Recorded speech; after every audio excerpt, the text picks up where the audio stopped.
toute l'organisation que nous essayons de mettre en place, c'est de proposer et de donner une boîte à outils aux joueurs de façon à être beaucoup plus dynamique, beaucoup plus perceptif et aussi avoir un esprit décisionnel dans leur jeu qui puisse leur permettre de battre à la fois une défense qui n'est pas replacée et dans un deuxième temps une défense qui n'est pas reconstruite. Voilà. Donc la proposition que je vous fais ce matin, ce sont des étapes de la formation et non pas du tout une séance type. 2 balles pour 4, 2 balles pour 4 et travail sur grand espace, sur la dissociation motrice. Les 4 premiers passages que vous allez voir sont des exercices initiaux pour remettre la circulation de balles à un niveau de qualité et d'expression positive et surtout de permettre aux joueurs d'être toujours en course avant et d'avoir un ancrage au sol sur l'appui.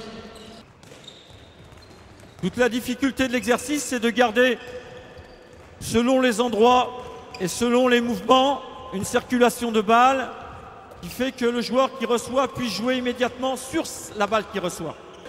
Là, il y a toute la difficulté de la dissociation visuelle et motrice.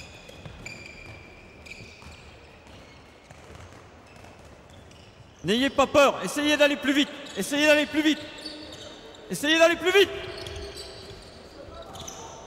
essayez d'aller plus vite, essayez d'aller plus vite.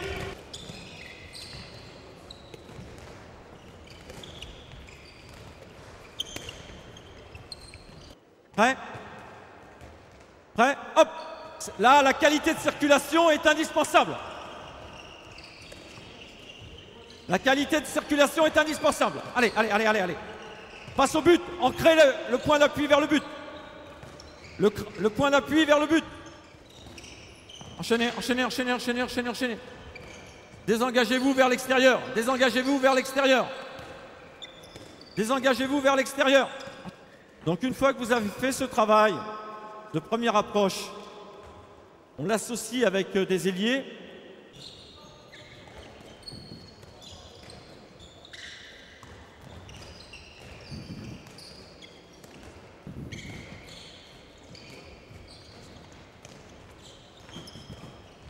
Toute cette partie, elle est indispensable à la construction du joueur et du jeu qu'on va mettre en place après.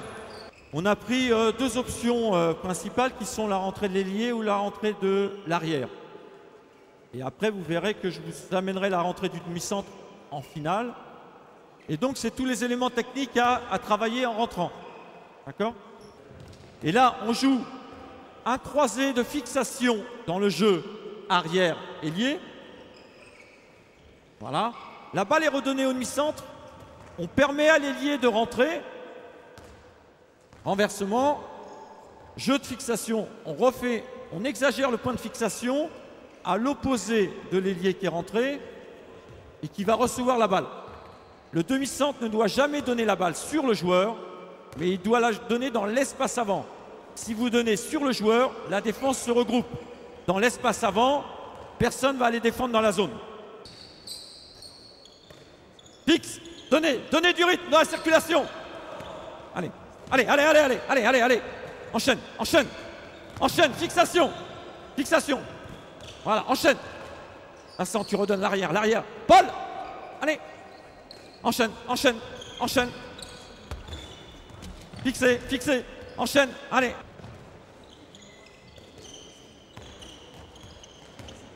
Remettez le point vers le but. Remettez le point vers le but en avançant vers le but. En avançant vers le but. Enchaîne, enchaîne, enchaîne, enchaîne. Enchaîne. Enchaînez. Enchaînez. Deuxième élément qu'on peut développer sur le même principe, le travail avec le pivot au poste numéro 1 dans le jeu de transition. C'est quelque chose qui se développe de plus en plus actuellement. Glisse. Tournez autour. Séparation. Au demi. Voilà. On retrouve le jeu ici. On enchaîne la balle. Vas-y.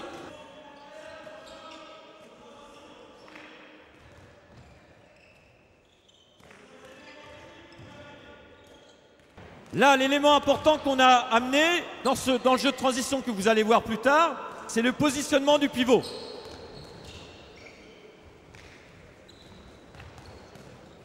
C'est un élément que vous pouvez développer, notamment sur des défenses homme-homme, avec le pivot au poste 1 pour isoler les numéros 3.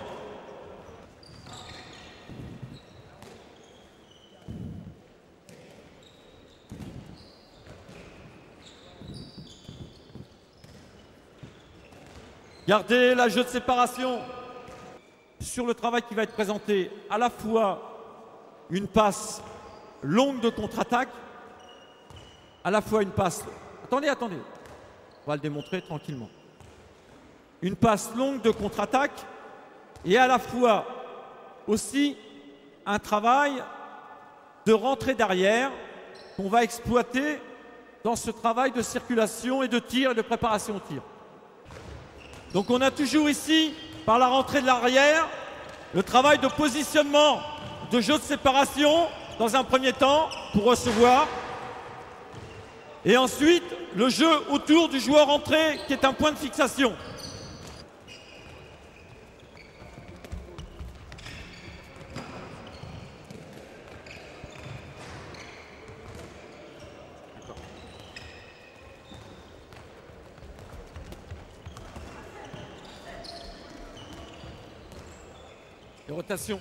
Les rotations, là, elles ont été ratées. Yaya, reste là, il y a une rotation de raté.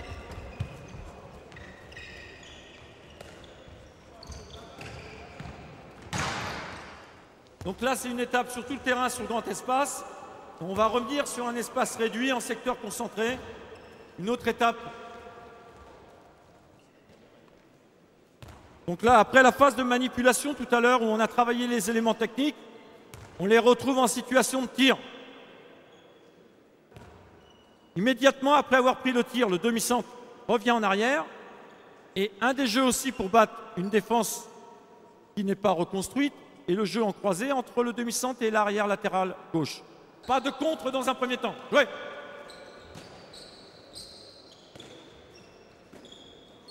Joue.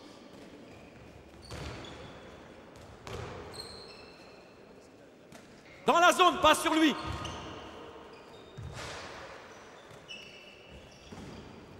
L'ailier, après son tir, vient contrer le deuxième tir.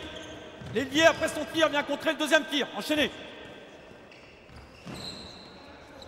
L'ailier, après son tir, vient contrer le deuxième tir.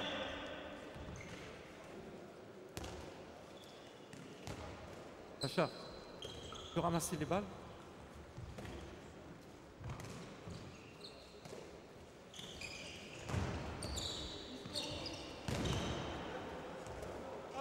C'est une des étapes que vous pouvez mettre aussi en situation multi-ballon et toujours garder le fil conducteur qui est par le jeu de transition et par donc l'option qui est prise.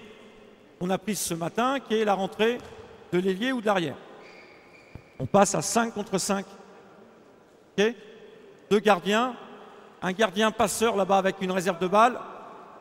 Oui, tout de suite, en place. Donc là, on met en situation, c'est... je dirais que c'est l'exercice de validation des principes d'éléments techniques qu'on a amenés avant. Alors là, dans un premier temps, au départ, on va jouer avec 5 contre 5 okay, sur une défense passée. Et ensuite, les jaunes vont monter la balle. L'objectif principal de la montée de balle à 5 contre 5, c'est de marquer de façon directe. Et bien d'accord.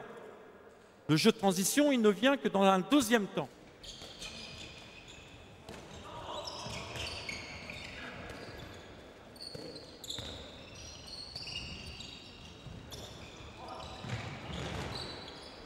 Deuxième. Reste les 2 joueurs intérieurs. Donc là, le joueur qui est rentré reste à l'intérieur pour développer les éléments techniques. Et principalement sur ce travail-là, donc la deuxième balle est engagée par le demi-centre qui avait la balle en main. Et il va l'engager tout de suite du côté où est l'ailier pour retrouver le travail avec l'ailier en 1, travailler autour fixé, lâché, ouverture d'espace. Prêt? Allez. Ça se tient. Ça se tient. Ça se tient comme ça. Vite! Deuxième balle! Les ailiers vont défendre et on joue là!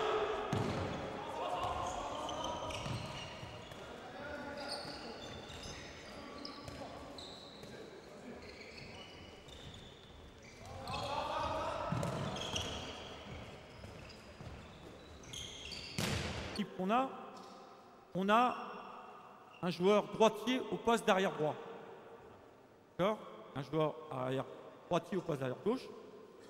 Donc si les joueurs décident de faire entrer plutôt les ailiers, c'est toujours de garder notre gaucher plutôt dans l'aile, en priorité. Donc l'ailier gauche qui rentrerait. Et sur la conception là, c'est plutôt rentrer l'arrière droit.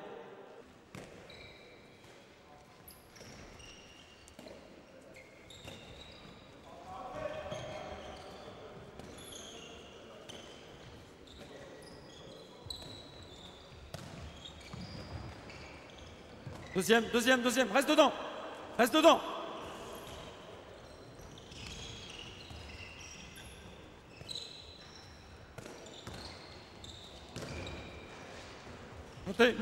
Montez, écartement.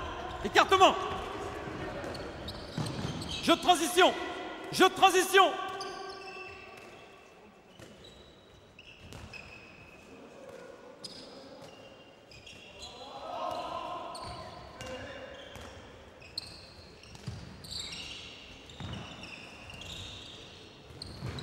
Regardez.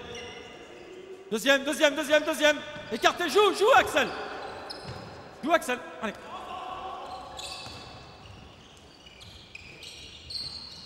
Enchaîne. Allez. Joue. Deuxième balle. Allez. Deuxième balle, allez.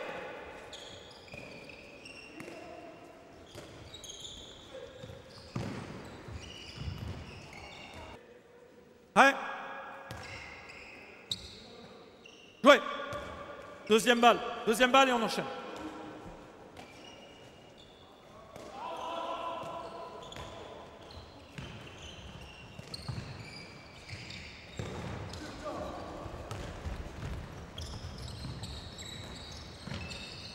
Deuxième. Même travail maintenant qu'on va développer à 6, avec en plus, c'est le dernier élément technique que je vais apporter. On a vu la rentrée d'arrière et la rentrée d'ailier travailler dans les fondamentaux. Et là, sur le jeu de transition, on va voir la rentrée du demi-centre également. C'est le positionnement du pivot qui détermine la rentrée des joueurs. Ouais.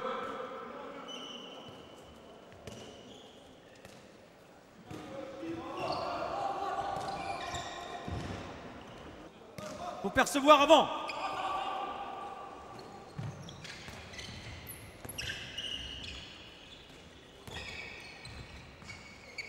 Sacha, tu dois rester en poste numéro 1.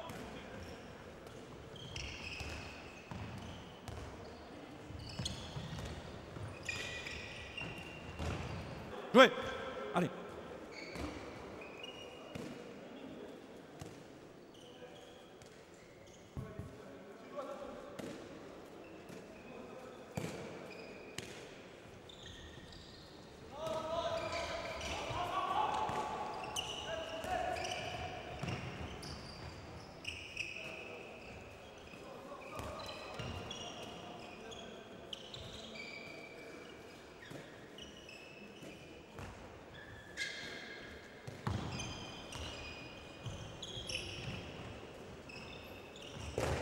Jouez, montez, relais. Deuxième balle. Allez.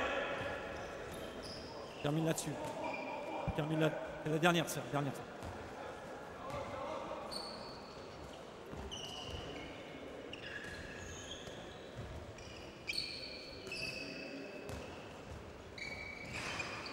Hop.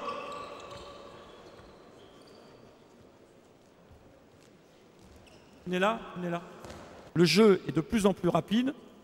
Et ce qu'il faut développer chez nos jeunes, c'est à la fois la polyvalence de poste et à la fois la polyvalence de jeu. C'est un essai qu'on a essayé de vous présenter sur des étapes de la démarche. Comme vous l'avez vu, tout n'est pas réussi parce que ça fait partie de l'apprentissage et que j'en suis sûr qu'ils ont donné le meilleur d'eux-mêmes, mais l'erreur fait partie de l'apprentissage et donc je tiens à les remercier de leur participation pour ce matin. À la télévision, souvent, dans certaines séquences télévisées, il y a un bandeau qui s'affiche qui dit à ne pas reproduire chez vous sans entraînement. Donc les séquences dont nous gratifie Pascal année après année, avec de multiples ballons et de multiples enchaînements de tâches qui paraissent complexes, il a dit à un moment donné, qui ne le sont peut-être pas forcément au vu de ce que font les joueurs, sont quand même des choses qui demandent beaucoup de travail et ne soyez pas si ambitieux que ça pour, dès la rentrée chez vous, demain soir ou après-demain soir, faire ça avec vos équipes de club. Ça demande quand même un certain nombre d'entraînements pour arriver à ce genre de résultat. Ce qui est quand même remarquable dans ce qu'on a vu, c'est le nombre de pertes de balles qui est ridiculement faible par rapport à ce qui leur était demandé et tout au long de la séance. Ce qu'on aura pu apprécier au passage aussi, c'est l'investissement de tous les joueurs, y compris des gardiens de but, qui dès le départ ont été mêlés aux situations des joueurs et qui ensuite ont fait preuve d'une autonomie certaine avant de se réinvestir dans la tâche des joueurs, y compris même en servant de passeurs simplement. Ça veut dire qu'ils sont capables de savoir quand est-ce qu'on a besoin d'un ballon et qu'ils savent exactement ce qui va se passer dans la situation. Donc ça paraît être aussi une piste importante. Et puis Pascal nous a dit au départ que ce n'était pas vraiment une séance, sauf que si on la regarde comme ça, on n'y voit pas trop de différence avec ce qui pourrait être une séance, tant ça peut sembler assez cohérent et assez construit dans la gradation de la difficulté.